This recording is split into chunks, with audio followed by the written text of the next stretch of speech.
Hi friends, ಎಲ್ಲರಿಗೂ ನಮಸ್ಕಾರ. ಬನ್ನಿ ಫ್ರೆಂಡ್ಸ್, ಶಾರದೆ ಸೀರಿಯಲಿನ ಇವತ್ತಿನ ಸಂಚಿಕೆಯಲ್ಲಿ ಏನಾಗ್ತಿದೆ ಅಂತ ನೋಡ್ಕೊಬರೋಣ.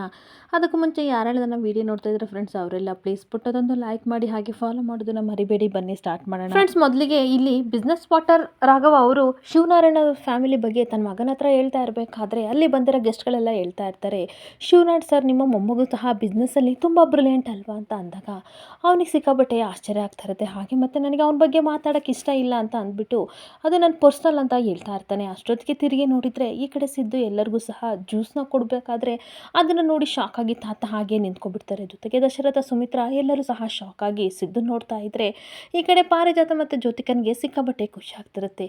ಸಿದ್ದು ವಿಧಿಯಿಂದಲೇ ಎಲ್ಲರಿಗೂ ಖುಷಿಯಿಂದ ಜ್ಯೂಸ್ ಕೊಡ್ತಾ ಬರ್ತಾ ಇರಬೇಕಾದ್ರೆ ಪಾರಿಜಾತನಿಗೆ ಸಿಕ್ಕಾಪಟ್ಟೆ ಖುಷಿಯಾಗಿ ಜ್ಯೋತಿಕನ ಹತ್ರ ಕಣ್ಸನೆ ಮಾಡಿ ಸಿದ್ದು ಕೆಲಸ ನೋಡು ಅಂತ ಹೇಳ್ತಾ ಇರ್ತಾಳೆ. ಇನ್ನೊಂದು ಕಡೆ ತಾತ ತನ್ನ ಮನಸ್ಸಲ್ಲಿ ಹೇಳ್ಕೊತಾ ಇರ್ತಾರೆ, ಸಿದ್ದು ಇಂಥ ಕೆಲಸ ಮಾಡ್ತಿದ್ದಾನಲ್ಲ, ನಮ್ಮ ಮಾನ ಮರ್ಯಾದೆ ಏನಾಗಬೇಕು ಅಂತ ತನ್ನ ಮನಸ್ಸಲ್ಲೇ ಬೈಕೋತಾ ಇದ್ರೆ ದಶರಥ ಮತ್ತು ಸುಮಿತ್ರಿಗೆ ಕಣ್ಣಲ್ಲಿ ನೀರು ಬರ್ತಾ ಇರುತ್ತೆ.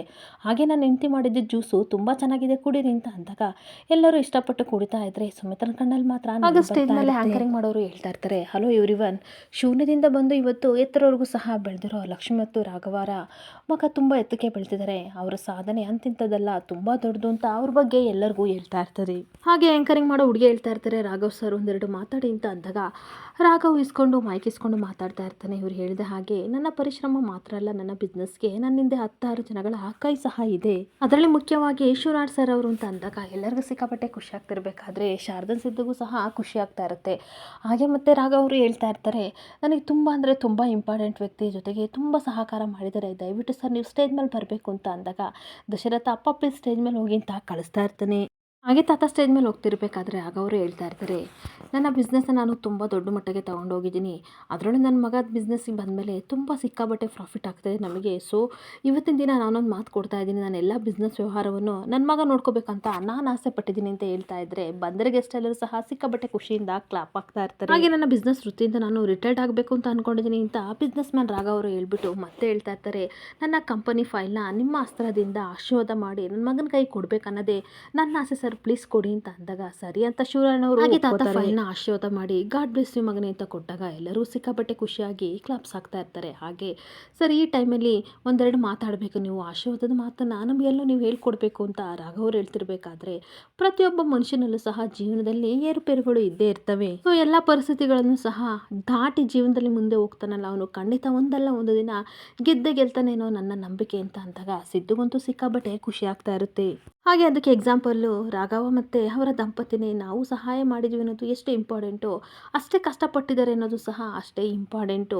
ಸೊ ಇವತ್ತಿನ ದಿನ ಒಂದು ಮಾತು ಹೇಳಬೇಕು ಅಂತಂದರೆ ನಮ್ಮೆರಡೂ ಕುಟುಂಬಗಳ ಕಂಪನಿಗಳು ತುಂಬ ಎತ್ತರಕ್ಕೆ ಬೆಳೆದಿದ್ದಾವೆ, ನನಗಂತೂ ಸಿಕ್ಕಾಬಟ್ಟೆ ಖುಷಿ ಆಗ್ತಿದೆ ಅಂತ ಮಾತಾಡ್ತಿರ್ಬೇಕಾದ್ರೆ ಸಿದ್ದು ಶಾರದ ಮುಖ ನೋಡಿಕೊಂಡು ಒಂದು ಕ್ಷಣ ಹಾಗೆ ಸೈಲೆಂಟಾಗಿ ತಾತ ನಿಂತ್ಕೊಬಿಡ್ತಾರೆ. ಹಾಗೆ ರೋಹನ ನೋಡಿದ್ರೆ ನನಗೆ ತುಂಬ ಒಳ್ಳೆ ಅಭಿಪ್ರಾಯ ಬರ್ತಾ ಇದೆ. ಹಾಗೆ ಎಲ್ಲ ಮಕ್ಕಳು ಸಹ ತಮ್ಮ ಅಪ್ಪ ಅಮ್ಮನ ಮರ್ಯಾದೆ ಹಾಗೆ ತಮ್ಮ ಫ್ಯಾಮಿಲಿ ಗೌರವ ಎಲ್ಲನೂ ಮೇಲ್ದರ್ಜೆಗೆ ತಗೊಂಡು ಹೋಗೋಕೆ ಇಷ್ಟಪಡ್ತಾರೆ. ಆದರೆ ಇನ್ನು ಕೆಲವು ಮಕ್ಕಳುಗಳು ಯಾವ ರೀತಿ ಅಂತ ಅಂದರೆ ನಮ್ಮ ಸುಖ ಮಾತ್ರ ನಮಗೆ ಇಂಪಾರ್ಟೆಂಟ್ ಅಂತ ಅನ್ನೋರು ಈ ಪ್ರಪಂಚದಲ್ಲಿ ಇದ್ದಾರೆ ಅಂತ ಹೇಳ್ತಿರ್ಬೇಕಾದ್ರೆ ಸಿದ್ದುಗೆ ಸಿಕ್ಕಾಪಟ್ಟೆ ಬೇಜಾರಾಗ್ತಾ ಇರುತ್ತೆ. ಆದರೆ ರೋಹನ್ ಹಾಗಲ್ಲ, ತನ್ನ ಕುಟುಂಬದ ಜೊತೆ ಅವನು ಕೈ ಜೋಡಿಸಿ ತನ್ನ ಕಂಪನಿಯನ್ನು ತುಂಬ ಎತ್ತರಕ್ಕೆ ಬೆಳೆಸಿದ್ದಾನೆ, ನನಗಂತೂ ಸಿಕ್ಕಾಪಟ್ಟೆ ಹೆಮ್ಮೆ ಆಗ್ತಿದೆ ರೋಹನ್ ನೋಡಿ ಅಂತ ಹೇಳ್ತಾ ಇರಬೇಕಾದ್ರೆ ಸಿದ್ದುಗೆ ಸಿಕ್ಕಾಪಟ್ಟೆ ಬೇಜಾರಾಗ್ತಿರುತ್ತೆ. ಹಾಗೆ ಕುಟುಂಬದ ಮರ್ಯಾದೆ ಹಾಗೆ ಮನೆ ಮರ್ಯಾದೆ ಯಾವುದನ್ನು ಸಹ ಮನುಷ್ಯನನ್ನು ಕಳೆಯಕ್ಕೆ ಹೋಗಬಾರ್ದು ಅಂತ ಹೇಳ್ತಾ ಇದ್ರೆ ಮತ್ತಷ್ಟು ಬೇಜಾರಿಂದ ಶಾರದಾ ಸಿದ್ದು ತಾತನ ಮುಖನ ನೋಡ್ತಾ ಇರ್ತಾರೆ. ಹಾಗೆ ತಪ್ಪು ದಾರಿನ ಹಿಡಿದು ಎತ್ತವರಿಗೆ ತುಂಬ ನೋವು ಕೊಡಬಾರ್ದು ಅಂತ ಮಕ್ಕಳನ್ನ ಭಾಳ ಆತರದಿಂದ ನಾನು ನೋಡಿದ್ದೀನಿ ಅಂತ ಹೇಳ್ತಾ ಇದ್ರೆ ಸಿದ್ದುಗಂತೂ ಸಿಕ್ಕಾಪಟ್ಟೆ ಶಾಕ್ ಆಗ್ತಾ ಇರುತ್ತೆ. ಹಾಗೆ ಮತ್ತೆ ತಾತ ಹೇಳ್ತಾ ಇರ್ತಾರೆ, ಇಂಥ ಜನಗಳ ಮತ್ತೆ ರೋಹನ್ ಅನ್ನೋ ವ್ಯಕ್ತಿ ಈ ರೀತಿ ಮಾಡಿದನಲ್ಲ, ಇಂಥ ಮಕ್ಕಳು ಇರ್ತಾರ ಅಂತ ನನಗಂತೂ ಸಿಕ್ಕಾಪಟ್ಟೆ ಖುಷಿ ಆಗ್ತಿದೆ. ರೋಹನ್ ನನ್ನ ಕಣ್ಣಿಗೆ ಅಪ್ಪಟ ಬಂಗಾರ ಥರ ಕಾಣ್ತಾ ಇದ್ದೀನಿ ಅಂದಾಗ ರೋಹನ್ ಅವರ ಆಶೀರ್ವಾದ ಪಡ್ಕೊಂಡು ಹಗ್ ಮಾಡಿಕೊಂಡು ಖುಷಿ ಪಡ್ತಾ ಇದ್ರೆ ಈ ಕಡೆ ಸಿದ್ದು ಕಣ್ಣೀರಾಗ್ತಾ ಇರ್ತಾನೆ. ಅದನ್ನು ನೋಡಿ ಶಾರದಾ ಸಮಾಧಾನ ಮಾಡ್ಕೊಳ್ಳಿ ಅಂತ ಸಮಾಧಾನ ಮಾಡ್ತಾ ಇರ್ತಾಳೆ. ಹಾಗೆ ತಾತ ಸ್ಟೇಜ್ ಮೇಲೆ ಭಾಷಣ ಮಾಡ್ತಾ ಇರಬೇಕಾದ್ರೆ ಇಮಿಡಿಯೇಟ್ ಆಗಿ ಒಂದು ಹುಡುಗಿ ಮಾಸ್ಕ್ನ ಹಾಕೊಂಡು ಬರ್ತಾ ಇರ್ತಾಳೆ. ಹಾಗೆ ತನ್ನೆಲ್ಲ ಕವರ್ ಮಾಡ್ಕೊಂಡು ಬರ್ತಾ ಇದ್ದಳು ಶಾರದನ್ಗೆ ಡಿಕ್ಕೆ ಹೊಡಿತಾಳೆ. ಸಾರಿ ಮೇಡಮ್ ಅಂತ ಅಂತಿರ್ಬೇಕಾದ್ರೆ ಶಾರದನಿಗೆ ಡೌಟ್ ಬರ್ತಾ ಇರುತ್ತೆ, ಇದೇನಿದು ಈ ಗೆಸ್ಟ್ ನೋಡಿದ್ರೆ ಈ ರೀತಿ ಮುಖಕ್ಕೆ ಕ್ಯಾಪ್ ಹಾಕೊಂಡು ಬರ್ತಾ ಇದ್ದಾರಲ್ಲ, ಯಾರು ಇವರು ಅಂತ ಅಂದ್ಬಿಟ್ಟು ಮೇಡಮ್ ನೋಡೋಕ್ಕೆ ತುಂಬ ಸುಸ್ತಾಗಿರೋ ರೀತಿ ಕಾಣ್ತೀರಾ, ಸ್ವಲ್ಪ ಜ್ಯೂಸ್ ಕುಡೀರಿ ಅಂತ ಅಂದಾಗ ನನಗೆ ಬೇಡ ಅಂತ ಅಂದ್ಬಿಟ್ಟು ತುಂಬ ಟೆನ್ಷನಿಂದ ಹೋಗ್ತಾ ಇರ್ತಾಳೆ. ಹಾಗೆ ಫೋನ್ ತೆಗೆದು ಯಾರೋ ಜೊತೆ ಮಾತಾಡ್ತಿರ್ಬೇಕಾಗೆ ಮಿಸ್ಸಾಗಿ ಬ್ಯಾಗಿಂದ ಒಂದು ವಿಷದ ಬಾಟ್ಲು ಕೆಳಗಡೆ ಬಿದ್ದುಬಿಡುತ್ತೆ. ಏನಿದು ಅಂತ ಶಾರದಾ ನೋಡಿದಾಗ ಅವಳಿಗಂತೂ ಸಿಕ್ಕಾಬಟ್ಟೆ ಶಾಕ್ ಆಗ್ತಿರುತ್ತೆ. ಇದೇನಿದು ಪಾಯ್ಸನ್ ಬಾಟಲ್ ಥರ ಇದೆಯಲ್ಲ, ಇದನ್ನೇನಕ್ಕೆ ಮೇಡಮ್ ತೊಗೊಬಂದಿದ್ದಾರೆ ಅಂತ ಅಂದ್ಬಿಟ್ಟು ಅವಳು ಹಿಂದೆ ಓಡೋಗ್ಬಿಟ್ಟು ಮೇಡಮ್ ನಿಂತ್ಕೊಳ್ಳಿ ಅಂತ ಅಂತಿದ್ರು ಸಹ ಆ ವ್ಯಕ್ತಿ ಇನ್ನೊಬ್ಬರ ಜೊತೆ ಮಾತಾಡ್ಕೊಬಿಟ್ಟು, ಸರ್ ನಾನಿಲ್ಲಿ ಆಲ್ರೆಡಿ ಬಂದಿದ್ದೀನಿ ಅಂತ ಹೇಳ್ತಾ ಇರ್ತಾಳೆ. ಹಾಗೆ ತನ್ನ ಪಾಡಿಗೆ ತಾನು ಟೆನ್ಷನಿಂದ ಹೋಗ್ತಾ ಇದ್ದರೆ ಈ ಕಡೆ ಶಾರದನಿಗೆ ಸಿಕ್ಕಾಬಟ್ಟೆ ಟೆನ್ಷನ್ ಆಗ್ತಾ ಇರುತ್ತೆ. ಹಾಗೆ ಒಂದು ಕಡೆ ಪಾರಿಜಾತ ಮತ್ತೆ ಈ ಕಡೆ ಜೋ ಇಬ್ಬರು ಮಾತಾಡ್ತಾ ಇರಬೇಕಾದ್ರೆ ಅಷ್ಟೊತ್ತಿಗೆ ಬಿಸ್ನೆಸ್ ಮನ್ ರಾಘವ್ ಅವ್ರ ಮಗ ರೋಹನ್ ಬರ್ತಾನೆ. ಹಾಯ್, ನಾನು ಯಾರು ಅಂತ ಗೊತ್ತಾಯ್ತಾ ಅಂತ ಅಂದಾಗ ಇಲ್ಲ ನನಗೆ ಗೊತ್ತಾಗಿಲ್ಲ ಅಂತ ಜೊತೆ ಕೇಳ್ತಿರ್ಬೇಕಾದ್ರೆ ನಿಮಗೆ ಗೊತ್ತಾ ನಾವಿಬ್ಬರು ಕ್ಲಾಸ್ಮೇಟು, ನೆನ್ಪು ಮಾಡ್ಕೊಳ್ಳಿ ಸ್ಕೂಲಲ್ಲಿ ಒಂದಿನ ನಿಮ್ಮ ಚಾಕ್ಲೇಟ್ನ ಕದ್ದದಕ್ಕೆ ಟೀಚರ್ ಕೈಲಿ ಒದೆ ಕೊಡಿಸಿದ್ರಿ, ಅದು ನಿಮಗೆ ನೆನಪಿದೆಯಾ ಅಂತ ಅಂದಾಗ ಈ ಕಡೆ ಜೊತೆಗನಿಗೆ ನೆನಪಾಗ್ಬಿಟ್ಟು ನಗಾಡ್ತಾ ಇರ್ತಾಳೆ. ಓ ಮೈ ಗಾಡ್, ರೋಹನ್ ಅಲ್ವಾ ನೀವು? ಫೋರ್ತ್ ಸ್ಟ್ಯಾಂಡರ್ಡ್ವರೆಗೂ ಸಹ ನಾವಿಬ್ಬರು ಓದ್ತಾ ಇದ್ವಿ, ಆಮೇಲೆ 5th ಸ್ಟ್ಯಾಂಡರ್ಡಿಂದ ನೀವು ಬೇರೆ ಸ್ಕೂಲಿಗೆ ಹೋದ್ರಿ. ಓ ಮೈ ಗಾಡ್, ನನಗಂತೂ ಸಿಕ್ಕಾಬಟ್ಟೆ ಖುಷಿ ಆಗ್ತಿದೆ. ಇಷ್ಟು ವರ್ಷಗಳ ಆದಮೇಲೆ ನಾನು ಒಳ್ಳೆ ಒಬ್ಬ ಫ್ರೆಂಡ್ನ ನೋಡ್ತಾ ಇದ್ದೀನಿ.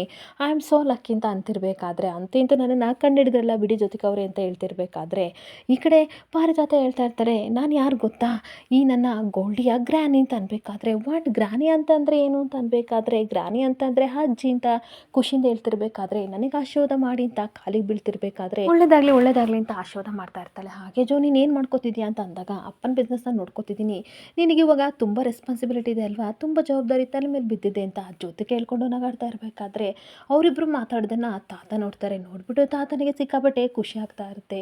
ಜ್ಯೋತಿಕಾ ರೋಹನ್ ಜೊತೆ ಮಾತಾಡ್ತಿರ್ಬೇಕಾದ್ರೆ ಎಷ್ಟು ಖುಷಿಯಾಗಿದ್ದಾಳೆ, ನನಗಂತೂ ನೋಡೋಕ್ಕೆ 2 ಕಣ್ಣು ಸಾಲದು. ಇವರಿಬ್ಬರು ಜೊತೆ ಆದರೆ ಎಷ್ಟು ಚೆನ್ನಾಗಿರುತ್ತೆ, ದೇವರ ಆಶೀರ್ವಾದ ಇದ್ದರೆ ಇವರಿಬ್ಬರು ಒಂದಾಗಲಿ ಅಂತ ಖುಷಿ ಪಡ್ತಾ ಇರ್ತಾನೆ.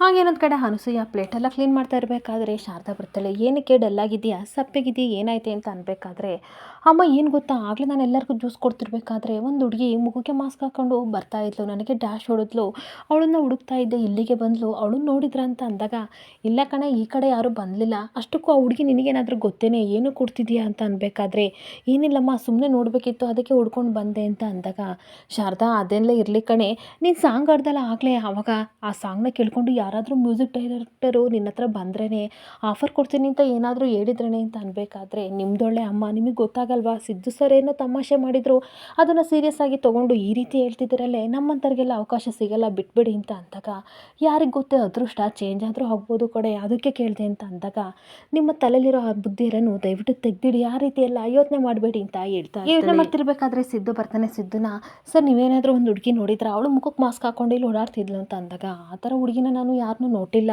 ಅದರೊಳಗೆ ನನ್ನ ಹೆಂಡ್ತಿನ ಬಿಟ್ಟರೆ ನಾನು ಬೇರೆ ಯಾರನ್ನೂ ಸಹ ಕನಸಲ್ಲಿ ನೋಡಲ್ಲ ಶಾರದವ್ರೆ ಅಂತ ಅನ್ಬೇಕಾದ್ರೆ ಇವ್ರದೊಳ್ಳೆ ಕರ್ಮ, ಸುಮ್ಮನೆ ಇರಿ ಸರ್, ಒಂದು ಕಡೆ ಅಮ್ಮಂದು ಒಂಥರ ಮಾತಾದರೆ ಇವ್ರದೇ ಒಂಥರ ಮಾತು, ಆ ಹುಡುಗಿ ಓದ್ಲು, ವಿಷದ ಬಾಟ್ಲಿ ಬೇರೆ ಬಂದಿದ್ಲು, ಯಾರಿಗಾದ್ರೂ ಏನಾದರೂ ಇಲ್ಲಿ ಮಾಡೋಕ್ಕೆ ಬಂದ್ಲ ಅಥವಾ ಅವಳೇನಾದರೂ ಮಾಡ್ಕೊಳಕ್ಕೆ ಬಂದ್ಲ ಒಂದು ಗೊತ್ತಾಗ್ತಿಲ್ಲ ಅಂತ ಶಾರದಾ ಯೋಚನೆ ಮಾಡ್ತಿರ್ಬೇಕಾದ್ರೆ ಹಾಗೆ ಸುತ್ತಕ್ಕೂ ನೋಡ್ತಿರ್ಬೇಕಾದ್ರೆ ಆ ಹುಡುಗಿ ಒಂದು ಸ್ವಲ್ಪ ದೂರದಲ್ಲಿ ಹೋಗ್ತಾ ಇರ್ತಾಳೆ. ಅದೇ ಹುಡುಗಿ ಅಲ್ವಾ ನಾನು ಹುಡುಕ್ತಾ ಇತ್ತು, ಅಲ್ಲ ಇವಳು ಎಲ್ಲಿಗೆ ಹೋಗ್ತಿದ್ದಾಳೆ, ಏನಾದರೂ ಆತ್ಮಹತ್ಯೆ ಮಾಡ್ಕೊಳಕ್ಕೆ ಹೋಗ್ತಿದ್ದಾಳ, ಏನೇ ಆಗಲಿ ನಾನು ಅದನ್ನು ನೋಡಬೇಕು ಅಂತ ಶಾರದಾ ಓಡೋಗ್ತಿದ್ರೆ ನಿಂತ್ಕೊಳ್ಳಿ ಶಾರದವ್ರೆ ಅಂತ ಸಿದ್ದು ಕರಿತಾ ಇರ್ತಾನೆ. ಕೇರೆ ಮಾಡದೆ ತನ್ನ ಪಾಡಿಗೆ ತಾನು ಹುಡುಗಿ ಹಿಂದೆ ಈ ಕಡೆ ಶಾರದಾ ಫಾಲೋ ಮಾಡ್ಕೊಂಡು ಹೋಗ್ತಾ ಇರ್ತಾಳೆ. ಇನ್ನೊಂದು ಕಡೆ ಜ್ಯೋತಿಕಾ ರೋಹನ್ ಜೊತೆ ಮಾತಾಡೋದನ್ನ ನೋಡಿ ಸುಮಿತ್ರಾ ದಶರಥ ಸಿಕ್ಕಾಬಟ್ಟೆ ಖುಷಿಯಾಗಿ ಅವರಿಬ್ಬರನ್ನೇ ನೋಡ್ತಾ ಇರ್ತಾರೆ. ಸುಮಿತ್ರಾ ಹೇಳ್ತಾ ಇರ್ತಾಳೆ, ರೀ ರೋಹನ್ ಅವ್ರು ಎಷ್ಟು ಲಕ್ಷಣ ಆಗಿದಾರಲ್ವಾ ಅಂತ ಅಂದಾಗ ಲಕ್ಷಣ ಮಾತ್ರ ಅಲ್ಲ ಕಣೆ, ತುಂಬ ಬ್ರಿಲಿಯಂಟ್ ಇದ್ದಾನೆ, ಬಿಸ್ನೆಸ್ಸಲ್ಲಂತೂ ತುಂಬ ಅಂದರೆ ತುಂಬ ಎಕ್ಸಲೆಂಟ್ ಹುಡುಗ ಅಂತ ಮಾತಾಡ್ತಿರ್ಬೇಕಾದ್ರೆ ಅಷ್ಟೊತ್ತಿಗೆ ತಾತ ಬರ್ತಾರೆ. ಬಂದ್ಬಿಟ್ಟು ಏನು ರೋಹನ್ ಬಗ್ಗೆ ಮಾತಾಡ್ತಿದ್ರೆ ಇಬ್ಬರು ಅಂತ ಅಂದಾಗ ಇನ್ನೇನು ಮತ್ತೆ ಮಾತಾಡ್ದಲ್ಲಿ ಇರೋಕ್ಕಾಗುತ್ತಪ್ಪ ಅಂತ ಅನ್ಬೇಕಾದ್ರೆ ರಾಘವ್ ಒಳ್ಳೆ ಮಗನಿಗೆ ಜನ್ಮ ಕೊಟ್ಟಿದ್ದಾರೆ, ಹಾಗೆ ತುಂಬ ಅಂದರೆ ತುಂಬ ಬ್ರಿಲಿಯಂಟ್ ಇದ್ದಾನೆ, ತುಂಬ ಎತ್ತರಕ್ಕೆ ನೋಡೋನು, ಈ ಕಂಪನಿ ಮತ್ತು ಅವ್ರ ಅಪ್ಪ ಅಮ್ಮನ ಎತ್ತರಕ್ಕೆ ಅವನು ಬೆಳೆಯೋ ರೀತಿ ಮಾಡ್ತಾನೆ ಅಂತ ಮಾತಾಡ್ತಾ ಇರ್ತಾನೆ. ಹಾಗೆ ರೋಹನ್ ಅಂತ ಮಗ ಹುಟ್ಟಿ ಇಂಥ ಕೆಲಸ ಮಾಡಿರೋದಕ್ಕೆ ಅವ್ರ ಅಪ್ಪ ಅಮ್ಮನಿಗೆ ಸಿಕ್ಕಾಪಟ್ಟೆ ಖುಷಿ ಪಡ್ತಾ ಇದ್ದಾರೆ ಅಂತ ಅನ್ಬೇಕಾದ್ರೆ ಹೌದು, ಎಂಥ ಅಪ್ಪ ಅಮ್ಮನಿಗೂ ರೋಹನ್ ಅಂತ ಮಗ ಇದ್ರೆ ಸಿಕ್ಕಾಪಟ್ಟೆ ಖುಷಿ ಆಗುತ್ತೆ ಬಿಡಿ ಮಾವ ಅಂತ ಸುಮಿತ್ರಾ ಹೇಳ್ತಿರ್ಬೇಕಾದ್ರೆ ನಿನ್ನ ಮಗಳೇನು ಕಮ್ಮಿ ಇಲ್ಲ, ಚಾಲೆಂಜ್ ತೊಗೊಳೋದ್ರಲ್ಲಿ ಹಾಗೆ ಬಿಸ್ನೆಸ್ ಇಂಪ್ರೂವ್ ಮಾಡೋದ್ರಲ್ಲಿ ಅವಳು ಸಹ ನಂಬರ್ 1 ಅಂತ ಹೇಳ್ತಾ ಇದ್ರೆ ದಶರಥನಿಗೆ ಮಾತ್ರ ಸಿಕ್ಕಾಪಟ್ಟೆ ಬೇಜಾರಾಗ್ತಾ ಇರುತ್ತೆ. ಹಾಗೆ ಜೊತೆಗೆ ಸೇಮ್ ನಿಂತರ ಆಟ ಛಲ ಎಲ್ಲ ಇದೆ ಬಿಡು ಬಿಸ್ನೆಸ್ಸಲ್ಲಿ ಅಂತ ಹೇಳ್ತಾ ಇದ್ರೆ ತನ್ನ ಮನಸ್ಸಲ್ಲಿ ದಶರಥ ಹೇಳ್ಕೊತಾ ಇರ್ತಾನೆ, ಖಂಡಿತ ನನ್ನ ಬುದ್ಧಿ ಅವಳಿಗಿಲ್ಲ, ಯಾಕೆ ಅಂತಂದರೆ ಅವಳು ನಾನೆತ್ತು ಮಗಳೇ ಅಲ್ಲ ಅಪ್ಪ, ಆದರೆ ನಿಮಗೆ ಅದು ಗೊತ್ತಾಗ್ತಿಲ್ಲ ಬಿಡಿ ಅಂತ ತನ್ನ ಮನಸ್ಸಲ್ಲಿ ಹೇಳ್ಕೊತಿರ್ಬೇಕಾದ್ರೆ ನೀವು ಹೇಳೋದೆಲ್ಲ ಸರಿ ಇದೆ ಮಾವ, ಆದರೆ ನಮ್ಮ ಜೊತೆಕನಿಗೆ ಸಿಕ್ಕಾಪಟ್ಟೆ ಹಠ ಕೋಪ ಎಲ್ಲ ಇದೆ, ಅದನ್ನು ಸ್ವಲ್ಪ ಅವಳು ಬದಲು ಮಾಡ್ಕೊಳ್ಳೇಬೇಕು ಅಂತ ಹೇಳ್ತಾ ಇರ್ತಾಳೆ. ಹಾಗೆ ಮತ್ತೆ ತಾತ ಕೇಳ್ತಾ ಇರ್ತಾರೆ, ರೋಹನ್ ನೋಡಿದ್ರೆ ನಿಮ್ಗೆ ಏನು ಅನಿಸುತ್ತೆ ದಶರಥ ಸುಮಿತ್ರಾ ಅಂತ ಅಂದಾಗ ಅವನು ಚಿನ್ನದಂತ ಹುಡುಗ ಬಿಡಿಯಪ್ಪ ಅಂತ ಅಂದಾಗ ಹಾಗಾದರೆ ಏನು ಗೊತ್ತಾ, ಜೋನು ಮತ್ತು ರೋಹನ್ನು ಒಂದೇ ಕ್ಲಾಸ್ಮೇಟ್ ಅಂತ ನಮಗೆ ಗೊತ್ತೇ ಇರಲಿಲ್ಲ, ಅವರಿಬ್ಬರು ಜೋಡಿ ನೋಡಿದರೆ ನನಗೆ ಸಿಕ್ಕಾಪಟ್ಟೆ ಖುಷಿ ಆಗುತ್ತೆ, ಅವರಿಬ್ಬರು ಮುಂದೆ ಜೋಡಿ ಆಗ್ಬೋದಲ್ವಾ ಅಂತ ಅಂದಾಗ ಇವರಿಬ್ಬರಿಗೂ ಆಶ್ಚರ್ಯ ಆಗ್ತಾ ಇರುತ್ತೆ, ಯಾಕೆ ಸೈಲೆಂಟ್ ಆಗಿದ್ದಾರೆ, ಅವರಿಬ್ಬರು ಮುಂದೆ ಜೋಡಿ ಆದರೆ ಚೆನ್ನಾಗಿರಲ್ವಾ ಅಂತ ತಾತ ಕೇಳ್ತಾ ಇರ್ತಾರೆ. ಹಾಗೆ ಮತ್ತೆ ತಾತ ಹೇಳ್ತಾ ಇರ್ತಾರೆ, ನಾನು ರಾಘವನ್ ಜೊತೆ ಮಾತಾಡಬೇಕು ಅಂತ ಅನ್ಕೊಂಡಿದ್ದೀನಿ, ಇದರಲ್ಲಿ ನಿನ್ನ ಅಭಿಪ್ರಾಯ ತುಂಬಾ ಇಂಪಾರ್ಟೆಂಟು, ಯಾಕೆ ಅಂತಂದರೆ ತಾಯಿಯಾದವಳು ತನ್ನ ಮಕ್ಕಳ ಬಗ್ಗೆ ನೂರಾರು ಕನಸನ್ನ ಕಂಡಿರ್ತಾಳೆ, ನಿನ್ನ ಅಭಿಪ್ರಾಯ ಏನು ಸುಮಿತ್ರಾ ಅಂತ ಅನ್ಬೇಕಾದ್ರೆ ಮಾವ ನನಗಂತೂ ಸಿಕ್ಕಾಪಟ್ಟೆ ಖುಷಿ ಆಗ್ತಿದೆ, ರೋಹನ್ ಜೊತೆ ಜ್ಯೋತಿಕಾ ತುಂಬ ಚೆನ್ನಾಗಿರ್ತಾಳೆ ಅಂತ ನನಗೆ ಅನ್ನಿಸ್ತಿದೆ. ಯಾಕೆ ಅಂತಂದರೆ ನಾವು ಅಂದ್ಕೊಂಡಂಗೆ ಏನೂ ಆಗಲ್ಲ. ಯಾರ ಹೂವು ಯಾರ ಮುಡಿಗು ಅಂತ ದೇವರು ಬರ್ದಂಗೆ ಆಗೋದು. ಸಿದ್ದು ಮತ್ತು ಜ್ಯೋತಿಕನ ವಿಚಾರದಲ್ಲಿ ನಾವೇನೇನೋ ಅಂದ್ಕೊಂಡಿದ್ವಿ, ಆದರೆ ಏನೇನೋ ಆಗೋಯ್ತು ಮಾವ. ಆದರೆ ನಮ್ಮ ಜ್ಯೋತಿಕನ ಹಣೆಬರಹದಲ್ಲಿ ರೋಹನ್ ಹೆಸರು ಬರ್ತಿದ್ರೆ ಯಾರೂ ಸಹ ತಪ್ಸೋಕ್ಕಾಗಲ್ಲ. ನೀವೇನು ನಿರ್ಧಾರ ತಗೊಂಡ್ರೆ ನಮಗೆ ಒಪ್ಪಿಗೆ ಇದೆ ಅಂತ ಹೇಳ್ತಿರ್ಬೇಕಾದ್ರೆ ದಶರಥನು ಸಹ ನೀವೇನೇ ಯೋಚನೆ ಮಾಡಿದ್ರು ಒಳ್ಳೆ ರೀತಿಯಲ್ಲಿ ಯೋಚನೆ ಮಾಡಿರ್ತೀರ ಅನ್ನೋ ನಂಬಿಕೆ ನನಗಿದೆ. ಅಪ್ಪ ನಿಮ್ಮದೇ ಫೈನಲ್ ಡಿಸಿಷನ್ ಅಂತ ಅನ್ಬೇಕಾದ್ರೆ ಸುಮಿತ್ರಾ ಹೇಳ್ತಾ ಇರ್ತಾಳೆ, ನಾವೇನು ಮಾತಾಡಿ ಏನು ಪ್ರಯೋಜನ, ಜ್ಯೋತಿಕ ನನ್ನ ಮಾತು ಕೇಳೋಣ, ಅವಳು ಏನು ಹೇಳ್ತಾಳೆ ಅದೇ ಫೈನಲ್ ಡಿಸಿಷನ್ ಅಂತ ಹೇಳ್ತಾ ಇರ್ತಾಳೆ. ಹಾಗೆ ಜ್ಯೋತಿಕನ ಆಸೆ ಊಹೆಗಳು ಏನೇನಿದೆಯೋ ನಮಗಂತೂ ಗೊತ್ತಿಲ್ಲ, ನೀವೊಂದ್ಸಲ ಮಾತಾಡಿ ಅಂತ ಅಂದಾಗ ಪಾರ್ಟ್ ಮುಗಿಲಿ ನಾನೇ ಒಂದ್ಸಲ ಮಾತಾಡ್ತೀನಿ, ಜ್ಯೋತಿಕ ಒಪ್ಕೊಂಡ್ರೆ ತಡ ಮಾಡೋದು ಬೇಡ, ಬೇಗ ನಾವು ಎಂಗೇಜ್ಮೆಂಟ್ ಮಾಡ್ಕೊಬೇಡ ಅಂತ ತಾತ ಹೇಳ್ತಾ ಇದ್ರೆ ಸುಮಿತ್ರಾ ದಶರಥ್ಗೆ ಸಿಕ್ಕಾಪಟ್ಟೆ ಖುಷಿ ಆಗ್ತಾ ಇರುತ್ತೆ. ಹಾಗೆ ಒಂದ್ ಕಡೆ ಶಾರದಾ ಹುಡುಗಿನ ಫಾಲೋ ಮಾಡ್ಕೊಂಡು ಬರ್ತಾ ಇರ್ಬೇಕಾದ್ರೆ ಆ ಹುಡುಗಿ ರೋಹನ್ ಹತ್ರ ಬಂದ್ಬಿಟ್ಟು ಕೈ ಇಟ್ಕೊಂಡು ಹೇಳ್ತಾ ಇರ್ತಾಳೆ, ಪ್ಲೀಸ್ ರೋಹನ್ ನನ್ನ ಮದುವೆ ಆಗು, ನನ್ನ ಕೈ ಬಿಡಬೇಡ ಅಂತ ರಿಕ್ವೆಸ್ಟ್ ಮಾಡ್ತಿರ್ಬೇಕಾದ್ರೆ ರೋಹನ್ ಸಿಕ್ಕಾಪಟ್ಟೆ ನಗಾಡ್ತಾ ಇರ್ತಾನೆ. ಏನು ಜೋಕ್ ಮಾಡ್ತಿದ್ಯಾ, ನಾನು ನಿನ್ನ ಮದುವೆ ಆಗೋಕ್ಕಾಗುತ್ತಾ ಅಂತ ಅಂದಾಗ ಶಾರದನಿಗೆ ಸಿಕ್ಕಾಪಟ್ಟೆ ಶಾಕ್ ಆಗ್ತಿರುತ್ತೆ. ಯಾಕೋ ಈ ರೀತಿ ಹೇಳ್ತಿದ್ಯಾ, ನೋಡು ನಾನು ಇವಾಗ ಪ್ರೆಗ್ನೆಂಟ್ ಅಂತ ಅಂದಾಗ ಇವಳಿಗಂತೂ ಸಿಕ್ಕಾಪಟ್ಟೆ ಶಾಕ್ ಮೇಲೆ ಶಾಕ್ ಆಗ್ತಾ ಇರುತ್ತೆ. ಹಾಗೆ ರೋಹನ್ ಸ್ಕ್ಯಾನಿಂಗ್ ರಿಪೋರ್ಟ್ನ ತಗೊಂಡು ನಗಾಡ್ತಾ ಇರ್ತಾನೆ. ಏನು ಹೇಳ್ತಿದ್ಯಾ ಅಂತ ಅನ್ಬೇಕಾದ್ರೆ ನಿಜವಾಗ್ಲೂ ನಾನು ಪ್ರೆಗ್ನೆಂಟ್ ಕಣೋ, ಇವಾಗ ನನ್ನ ಮರ್ಯಾದೆ ಏನಾಗಬೇಕು, ಪ್ಲೀಸ್ ನನ್ನ ಮದುವೆ ಆಗು ಅಂತ ಅನ್ಬೇಕಾದ್ರೆ ಹೇ ಹೋಗಲೇ, ನಿನ್ನಂಥ ಹುಡುಗಿರ್ನ ನಾನು ಲೈಫಲ್ಲಿ ಎಷ್ಟು ಜನ ನೋಡಿದ್ದೀನಿ, ನಿನಗೆ ಮಾನ ಮರ್ಯಾದೆ ಇದ್ದಿದ್ರೆ ನನ್ನ ಹತ್ರ ಏನಕ್ಕೆ ಬರ್ತಿದ್ದೆ ಅಂತ ಬೈತಾ ಇರ್ತಾನೆ. ಹಾಗೆ ಮತ್ತೆ ರೋಹನ್ ಹೇಳ್ತಾ ಇರ್ತಾನೆ, ನಿನ್ನ ಥರ ನಾನೇನಾದರೂ ಇವತ್ತು ಇದ್ದಿದ್ರೆ ಎಷ್ಟು ಜನ ಹೆಂಡ್ತಿನ ನಾನು ಕಟ್ಕೋಬೇಕಾಗಿತ್ತು ಗೊತ್ತಾ, ನಾನು ಮಾಡಿರೋ ಕೆಲಸಕ್ಕೆ 1 ಡಜನ್ ಹೆಂಡ್ತಿದಿರನ್ನ ನಾನು ಹೆಂಡ್ತಿಯಾಗಿ ಇಟ್ಕೋಬೇಕಾಗಿತ್ತು, ಅದಕ್ಕೆಲ್ಲ ನಾನು ರೆಡಿಯಾಗಿಲ್ಲ ಅಂತ ಹೇಳ್ತಾ ಇದ್ರೆ ಇವಾಗ ನೀನು ಏನಾದರೂ ನನ್ನನ್ನು ಮದುವೆ ಆಗಲಿಲ್ಲ ಅಂದರೆ ವಿಷ ತಗೊಂಡು ಇಲ್ಲೇ ಸತ್ತೋಗ್ತೀನಿ ಅಂತ ಹೇಳ್ತಾ ಇದ್ರೆ ಶಾರದನಿಗಂತೂ ಸಿಕ್ಕಾಪಟ್ಟೆ ಶಾಕ್ ಆಗ್ತಾ ಇರುತ್ತೆ. ಹಾಗೆ ನಾನು ವಿಷ ತಗೋತೀನಿ ಅಂತ ಬ್ಯಾಗೆಲ್ಲ ಹುಡುಗಿ ಹುಡುಕ್ತಿರ್ಬೇಕಾದ್ರೆ ವಿಷ ಇಲ್ದಿದ್ದನ್ನ ನೋಡ್ಬಿಟ್ಟು ಏನೇ ಡಬಲ್ಗೆ ಮಾಡ್ತಾ ಇದೀಯಾ, ವಿಷ ಅಂತೆ ವಿಷನೇ ತಂದಿಲ್ಲ, ನನ್ನ ಹತ್ರ ಡಬಲ್ಗೆ ಮಾಡ್ತೀಯ ಅಂದ್ಬಿಟ್ಟು ಆ ಕೊಟ್ಟಿರೋ ಸ್ಕ್ಯಾನಿಂಗ್ ರಿಪೋರ್ಟ್ನೆಲ್ಲ ಹರಿದಾಕಿ ನಗಾಡ್ತಿರ್ಬೇಕಾದ್ರೆ ನೀನು ಒಬ್ಬ ಮನುಷ್ಯನೇನು ಥೂ ಅಂತ ಹುಡುಗಿ ಸಿಕ್ಕಾಪಟ್ಟೆ ರೋಹನ್ಗೆ ಬೈತಾ ಇರ್ತಾಳೆ. ಹಾಗೆ ಮತ್ತೆ ರೋಹನ್ ಹೇಳ್ತಾ ಇರ್ತಾನೆ, ನಮ್ಮ ಅಪ್ಪನ ಬಿಸ್ನೆಸ್ನ ಟೇಕ್ ಓವರ್ ಮಾಡಿದ್ದೀನಿ ನಾನು, ನಿನ್ನಂಥ ಹುಡುಗಿರ್ನ ಎಷ್ಟು ಜನ ಯೂಸ್ ಮಾಡ್ಕೊಂಡು ಬಿಟ್ಟಾಕಿಲ್ಲ, ಅವರೆಲ್ಲ ತನ್ನ ಪಡಿ ತನ್ನ ಜೀವನ ನೋಡ್ಕೊಂಡಿದ್ದಾರೆ, ನಿನಗೆ ಎಷ್ಟು ದುಡ್ಡು ಬೇಕು ಹೇಳು ಬಿಸಾಕ್ತೀನಿ, ಎಲ್ಲರೂ ಹೋಗಿ ಜೀವನ ಮಾಡು ಅಂತ ಹೇಳ್ತಿರ್ಬೇಕಾದ್ರೆ ದುಡ್ಡಿಂದ ಮಾನ ಮರ್ಯಾದೆನ ಕೊಂಡ್ಕೊಳಕ್ಕಾಗಲ್ಲ ಕಣೋ ಅಂತ ಹೇಳ್ತಾ ಇರ್ತಾಳೆ. ಹಾಗೆ ಏನೇ ಹೇಳ್ತಿದ್ಯಾ, ಯಾರಿಗೆ ಹೇಳ್ತಾ ಇದೆಯಾ, ನಿನ್ ಪಾಡಿ ನೀನು ಇಲ್ಲಿಂದ ಹೋದ್ರೆ ಸರಿ ಬದುಕ್ತೀಯಾ, ಇಲ್ಲ ಅಂತ ಅಂದ್ರೆ ಸತ್ತೆ ಹೋಗ್ತೀಯ ಕಣೆ ಅಂತ ಹೇಳ್ತಾ ಇರ್ಬೇಕಾದ್ರೆ ಆ ಹುಡುಗಿ ಅಂತೂ ಸಿಕ್ಕಾಪಟ್ಟೆ ಕಣ್ಣೀರ್ ಹಾಕ್ತಿರ್ತಾಳೆ. ಅವರಿಬ್ರು ಮಾತನ್ನ ಕೇಳ್ಕೊಂಡು ಶಾರದಾ ಸಿಕ್ಕಾಪಟ್ಟೆ ಕೋಪ ಮಾಡ್ಕೊಂಡು ಅಲ್ಲೇ ನಿಂತ್ಕೊಬಿಡ್ತಾಳೆ. ಇಲ್ಲಿಗೆ ಸಂಚಿಕೆ ಎಂಡ್ ಆಗ್ತಿದೆ. ಈ ವಿಡಿಯೋ ಇಷ್ಟ ಆದರೆ ಪುಟ್ಟದೊಂದು ಲೈಕ್ ಮಾಡಿ, ಫಾಲೋ ಮಾಡಿ. Thank you.